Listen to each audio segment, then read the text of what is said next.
Guys, welcome back to my channel. Ayan, magluluto ako ng manok. Nagmamantika na yung manok natin. Sariling mantika po niya. Hindi ako naglagay ng mantika. Kaya ayan. Kaya muna natin may golden brown yung manok bago ko igigisa yung sibuyas, bawang at luya. So ayan guys, inilagay na natin yung ricadong sangkap, luya, bawang at sibuyas. Lagay tayo ng milk. Check. Chicken milk. At ilagay na natin yung patatas. Ayan. Para magsabay-sabay na silang lumambot.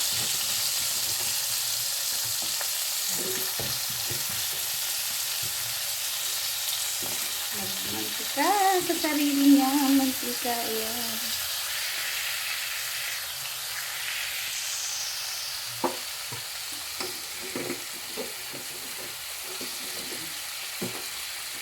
Para lumambot siya.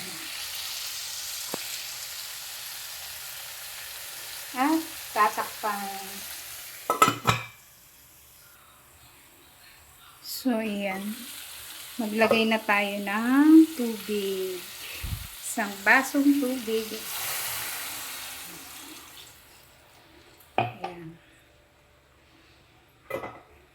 Tayo na lang natin kumulo ang ating niluluto. Ayan. Napakainit pero gusto ko na may sabaw. Ang aking kakainin ngayon. Kaya ayan.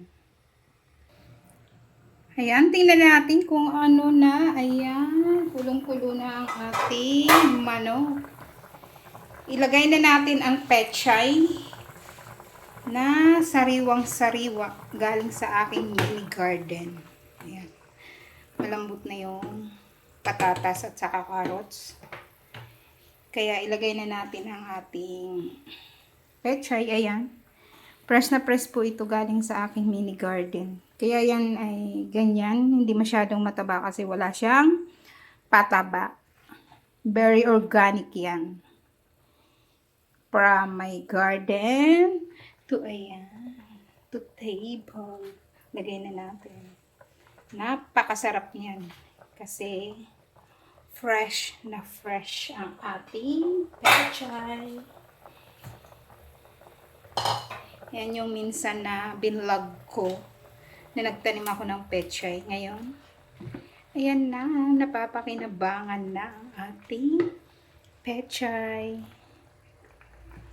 Yan.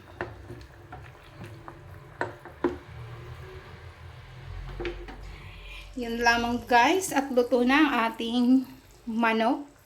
Thank you for watching. Bye-bye. Please like, share, and comment para updated po kayo lagi sa aking mga video. Thank you. Bye-bye.